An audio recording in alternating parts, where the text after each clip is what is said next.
Bonjour Marie-Agnès Massonneau. Bonjour. Donc vous êtes salariée d'Elior de la centrale de Civaux, donc femme de ménage pour ces locaux. Et bonjour Sébastien Roumet. Bonjour. Donc vous êtes élu et militant CGT de la centrale de Civaux également. Bonjour à vous deux. Bonjour. Marie-Agnès, vous êtes donc salariée d'Elior, je le disais, vous vous occupez de l'entretien des locaux de la centrale. Est-ce que vous pouvez un peu nous parler de votre travail et depuis combien de temps vous faites ça? Alors moi, je suis femme de ménage sur le CNPE de Civaux depuis 7 ans. Et moi, mon travail consiste à nettoyer tous les bâtiments tertiaires, donc tous les bureaux, tous les couloirs, avec ce qui implique la pénibilité, toujours les mêmes gestes répétitifs, le temps de travail, et puis c'est à peu près tout. Mais bon, on embauche à 6 heures et on débauche à 13 heures. D'accord. Alors, j'ai un peu parlé de votre histoire à l'instant. Est-ce que vous pouvez nous raconter l'ambiance sur place depuis le début, comment c'est né, etc. Alors, l'ambiance est très bonne parce que donc on est un collectif, comme vous pouvez l'avoir dit. Et ce collectif, il est soudé, mais soudé grâce à la CGT de Civaux, qui nous épaule depuis le début, qui est toujours là avec nous, qui nous a mis en place une caisse donc de solidarité pour nous aider à pallier au manque pour la grève. Sinon, il faut être honnête, on n'aurait jamais tenu 5 semaines et peut-être voir plus, puisqu'on ne sait pas trop encore ce qu'on va devenir. Sébastien, donc justement, vous êtes élu et militant CGT. Marie-Agnès vient de parler de la CGT. Est-ce que vous aussi, vous pouvez nous raconter un peu l'ambiance sur place depuis le début et comment c'est né aussi de votre côté?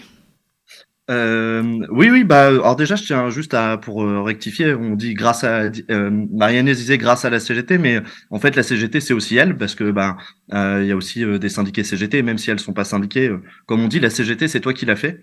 Donc c'est vraiment une affaire de collectif et en fait ça part du fait que au local syndical on avait souvent affaire notamment aux salariés qui étaient en charge du nettoyage avec tous les changements de contrat qu'il peut y avoir tous les 3, 4, 5 ans. On est attentif en fait à ce que les contrats soient repris dans les règles et dans de bonnes conditions et on voyait bien qu'il y avait une situation qui se dégradait et notre rôle en fait ça a été simplement de mettre en forme le ras-le-bol, de faire en sorte que un collectif se crée pour qu'elle puisse faire entendre leurs revendications. Et après, on apporte simplement, en fait, au final, notre expérience militante qu'on a tous les uns les autres au service, en fait, du collectif. Voilà, enfin, du collectif qu'elles ont créé elles-mêmes, en fait, au final. J'ai entendu dire, oui, qu'il y avait un gros soutien local, parce que on est pas loin de Poitiers, on est quand même dans une moyenne ville. Qu'est-ce que vous pouvez nous en dire là-dessus? Eh ben en fait, dès le départ, en fait, on a créé une caisse de solidarité parce que déjà qu'il y a des salaires qui sont pas élevés, faire 1-2 journées de grève, ça devient vite compliqué à la fin du mois, sachant que les salaires sont au SMIC où on a regardé un peu plus d'1% au-dessus du SMIC, donc vous vous doutez bien qu'avec 2 jours de grève, tout de suite le frigo il se remplit plus à la fin du mois. Et donc on a mis cette caisse de solidarité en place. La première surprise qu'on a eue, c'est qu'elle a d'abord été partagée sur le site et de nombreux collègues ont participé. Donc ça a déjà permis de remonter aussi le moral de tout le monde, de se dire en fait c'est pas des travailleurs de l'ombre, c'est des gens que les gens sont attachés en fait à ces personnes-là.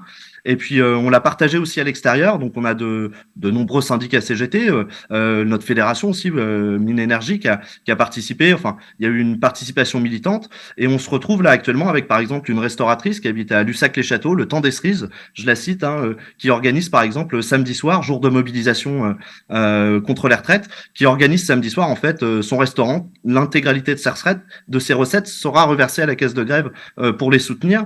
Il y a aussi des artisans à droite à gauche qui, sur les marchés, ils vont se servir de la journée de samedi pour alimenter en fait leur caisse de grève. Donc c'est vraiment quelque chose qui devient populaire. On a l'appui de la presse locale aussi qui nous fait un beau travail de relais, ce qui fait que voilà, c'est des métiers souvent délaissés, mais qui sont essentiels et il y a un soutien des gens et au-delà des collègues aussi de la population autour du site. Marie-Agnès, quelle était votre réaction avec vous et vos collègues quand vous avez vu cet énorme soutien local? Ça nous donne beaucoup de courage, énormément de courage, et puis ça fait chaud au cœur quelque part. Au moins on est aidé et puis épaulé par certaines personnes. Qu'est-ce qui a fait le déclic de se mettre en grève après toutes ces années un peu isolées les unes des autres? Quelles ont été les actions aussi mises en place? Je parlais des chariots, etc. Qu'est-ce qui a été mis en place à ce niveau-là? Vas-y. Pardon. En fait, le déclic, c'est vraiment le fait, il y a une reprise de contrat qui s'est fait. C'était ISS avant, qui était une entreprise qui s'intéressait elle pas du tout à ses salariés.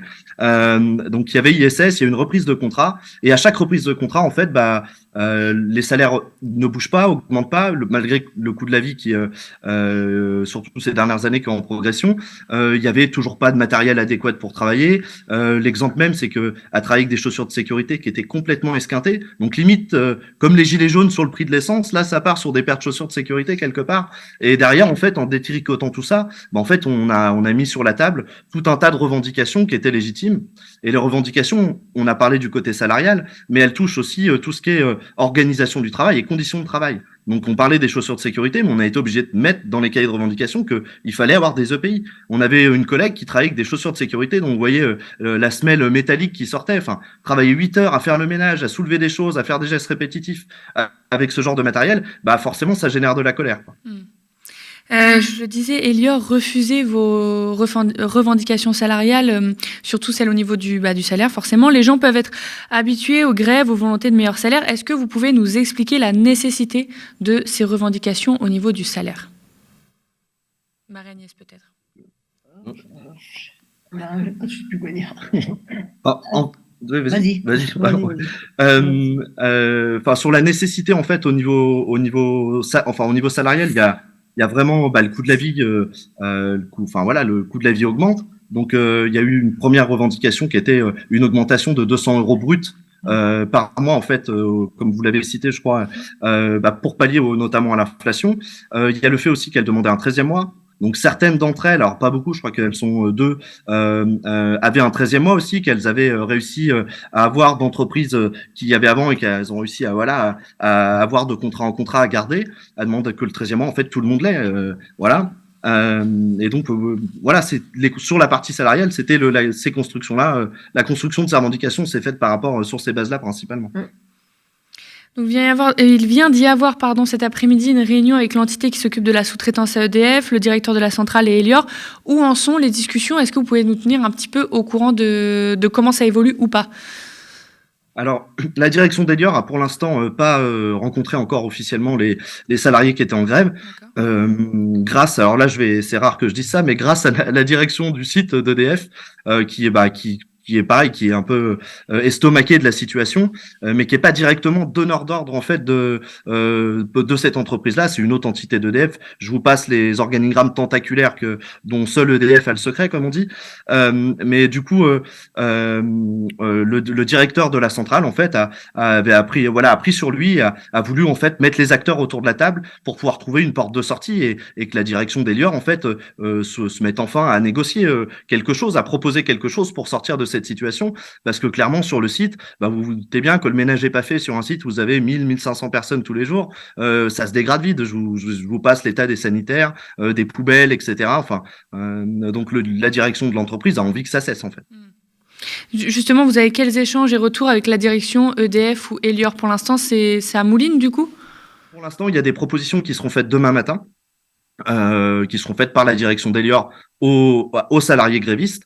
Nous, de ce qu'on en a vu, c'est que clairement, on n'est pas à la hauteur des revendications qui sont demandées, mais ça, seul le personnel en grève décidera de si ça répond ou pas à leurs revendications, et si la grève doit cesser ou si elle doit se poursuivre pour obtenir quelque chose qui soit décent, quoi. Quel problème, justement, parce que j'ai l'impression que le fond du sujet, c'est ça, quel problème ça pose d'être hors de l'entreprise EDF, d'être en sous-traitance?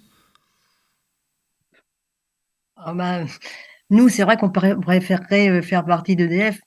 Forcément, il y a plus d'avantages, certes, mais c'est pas une chose qu'on peut espérer rapidement.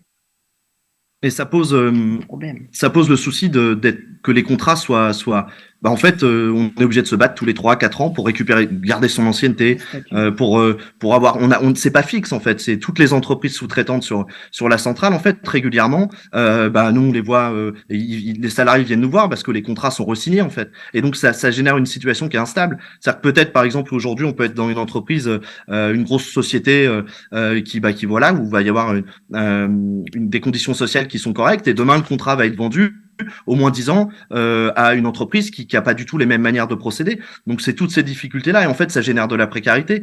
Un des constats directs, c'est au niveau de la progression salariale, par exemple. On regardait des collègues qui sont en grève là, qui ont plus de 30 ans d'expérience, elles étaient là à la construction du site. Les premiers coups de pelleteuse sur le site, elles étaient présentes. Elles étaient au SMIC à l'époque, aujourd'hui elles sont au SMIC, et ça fait 30 ans. Et donc ça, c'est une conséquence directe en fait de cette sous-traitance. Et c'est clair que nous, une des premières revendications qu'on a en fait, et qu'une grande revendication de la CGT, c'est qu'en fait elle fasse partie d'EDF, que ce soit pas de la sous-traitance. Les bâtiments, ils sont là, il faut des personnes pour faire l'entretien de ces bâtiments. EDF a qu'à les embaucher. Les bâtiments vont pas partir demain, il n'y a pas besoin de prendre une sous-traitance, une prestation pour ça, quoi. Marie-Agnès, vous êtes dans quel état d'esprit? Est-ce que là c'est on va pas lâcher le morceau? Tout à fait. Tout à fait. Le combat continue. Et vu l'entente qu'on a dans le collectif, et puis comme je vous redis, épaulé avec des gens qui sont super, on est vraiment dans l'optique conviviale, et la lutte continue. C'est vrai que, dernière question, il y a quelques années, en 2020-2021, pendant la période du Covid, on parlait énormément de vos métiers. Vous étiez les premières de cordée, vous étiez applaudis à 20h. Est-ce que vous avez déjà beaucoup souffert de cette période? Est-ce que vous pouvez nous en parler là 3 ans après? Ah oui, nous, c'est vrai, effectivement, sur le site, nous on était les premières à être là pour désinfecter et tout. Et il faut savoir que nous, à cette époque-là, c'était donc la société ISS, et c'est les primes Covid que certaines personnes ont pu octroyer dans certains domaines. Nous, on n'a rien eu. Nous, on n'a rien eu. Ils nous ont quand même si félicités, ils nous ont demandé de nous applaudir. Voilà ce qu'on a eu comme remerciement. Très bien, en tout cas, je vous remercie beaucoup de nous avoir raconté cette histoire et la lutte dans le Poitou-Charentes, évidemment, un territoire qu'on suit ici aux médias, bien entendu. On suivra, évidemment, parce que je le disais, on est le média des luttes, on suivra, évidemment, votre combat au quotidien et dès demain par rapport à la Réunion. Évidemment, on se tient au courant.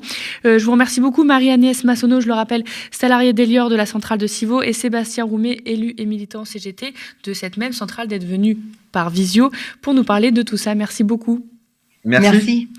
Et pour vous, chez vous, nous avons pour coutume de dire ils ont des milliards, mais nous sommes des millions. Qui dit information indépendante dit besoin de vous. Le média, votre média, dépend de votre soutien, vos abonnements et vos dons.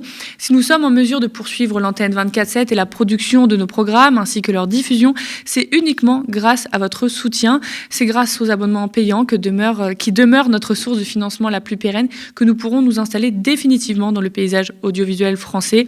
Rendez-vous sur soutenez.lemediatv.fr pour vous offrir à partir de 5 € par mois de l'info libre et indé.